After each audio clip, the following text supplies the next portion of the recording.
Hello friends, आप सभी का स्वागत है हमारे इस नए कोर्स के नए वीडियो में। इसका टाइटल है list block category wise API. मैं हूं संजय। तो पिछले वीडियो में गाइस जो हमने डिस्कस किया था वो थी हमारी एड ब्लॉक एपीआई, जिसे यूज़ करके हमने ब्लॉक्स क्रिएट किए थे।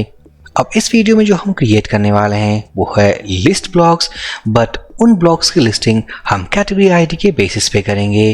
हर बार की तरह मेरी रिक्वेस्ट है, अगर आप चैनल पे नए हो, सब्सक्राइब नहीं किया है, फटाफट चैनल को सब्सक्राइब कर दीजिए ताकि आने वाली वीडियोस की लेटेस्ट अपडेट आपको मिलती रहे। सबसे पहले मैं ओपन करने वाला हूँ app controllers and API controller class. इस वीडियो में जिस मेथड के ऊपर हम काम करने वाले हैं वह है लिस्ट ब्लॉक कैटेगरी वाइज। इस मेथड को हिट करेंगे यूजिंग गेट रिक्वेस्ट टाइप, और साथ ही साथ API URL में हम पास करने वाले हैं कैटेगरी आईडी।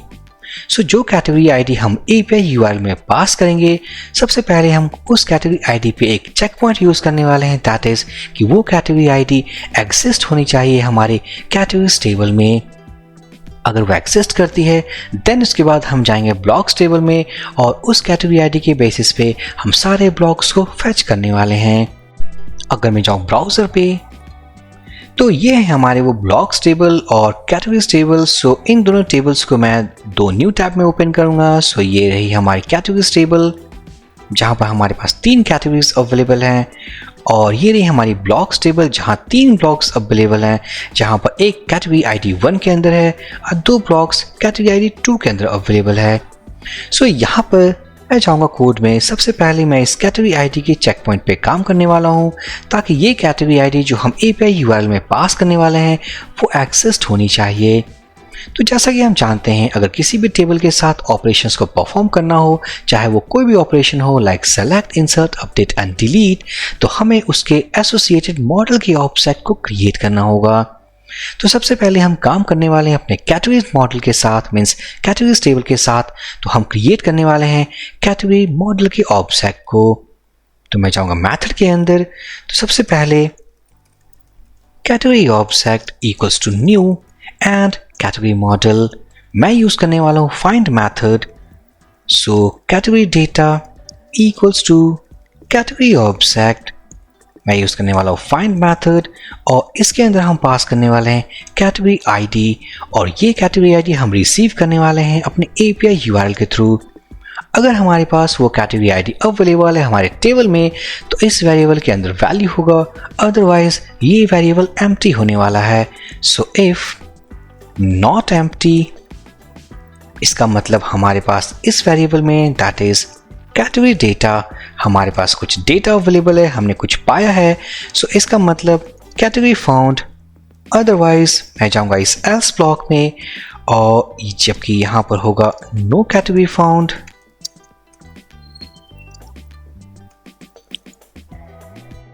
एक रिस्पॉन्स भी रिटर्न कर देते हैं हम। Response status equals to false, message equals to no category found, and data equals to empty array.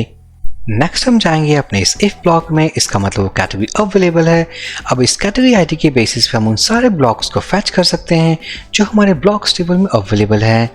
जैसा कि हम जानते हैं, अगर ब्लॉक्स टेबल के साथ कोई भी ऑपरेशन परफॉर्म करना हो, फॉर एग्जांपल इस केस में जो हम परफॉर्म करने वाले हैं वो है सेलेक्ट स्टेटमेंट। सबसे पहले हम एक ऑब्जेक्ट क्रिएट करेंगे ऑफ ब्लॉक मॉडल। मैं जाऊंगा इस इफ ब्लॉक में, block object equals to new and block model. अब इस ऑब्जेक्ट के हेल्प से हम कॉल करने वाले हैं कुछ मेथड्स, और डेटा को हम सेलेक्ट करने वाले हैं।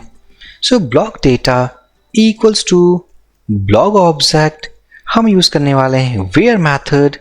इसके अंदर मैं पास करूंगा एरे।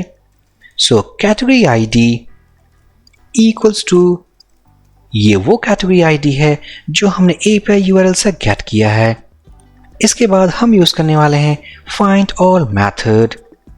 अब मैं यूज करने वाला इफ एल्स ब्लॉक। इसका मतलब अगर इस वेरिएबल में हमारे पास वैल्यूज हैं, नॉट एम्प्टी, इस वेरिएबल के अंदर वैल्यूज हैं, इसका मतलब blocks found, otherwise no blocks found. सबसे पहले मैं जाऊंगा इस इफ ब्लॉक में, रिस्पॉन्स को प्रिपेयर करूंगा। So response equals to status equals to true, message equals to blocks found and data equals to blocks data। Finally हम जाएंगे अपने इस else ब्लॉक में। इसका मतलब कि कोई भी ब्लॉक फाइंड हमने नहीं किया है। सो response equals to status equals to false, message no block found and data equals to empty array। So successfully सारे केसेस के अकॉर्डिंग हमने if else ब्लॉक प्रिपेयर कर लिया है। मैं इस if ब्लॉक को क्लोज करूंगा, else ब्लॉक को क्लोज करूंगा। अब हम इस मेथड के बॉटम पे हम रिस्पॉन्स को रिटर्न करने वाले हैं। सो रिटर्न दिस रिस्पॉन्स क्रिएटेड और मैं पास करने वाला हूँ रिस्पॉन्स वेरिएबल। अब हमने फाइनली कंप्लीट कर लिया है इस मेथड के लॉजिक को। अब हम जो करने वाले हैं वो है टेस्टिंग। सो टेस्टिंग करने के लिए सबसे पहले मैं जाऊंगा इस कॉन्फ़िग फोल्डर के अंदर और ओपन करने वाला हूँ routes.php। अगर इस मेथड को हिट करना है तो हम यूज़ करने वाले हैं list-blocks और उसके बाद हम अपने URL में कैटेगरी ID को पास करने वाले हैं। इस URL को हम हिट करेंगे यूजिंग गेट रिक्वेस्ट मेथड। सबसे पहले मैं टर्मिनल पे जाऊंगा, डेवलपमेंट सर्विस स्टार्ट करूंगा। इस पोस्टमैन टूल के हेल्प से हम एपीआई को टेस्ट करने वाले हैं। सो मैं कॉपी करूंगा प्रोजेक्ट URL, कॉपी लिंक, मैं इसे पेस्ट करूंगा /API और हम इस राउट को कॉपी करने वाले हैं list-blocks।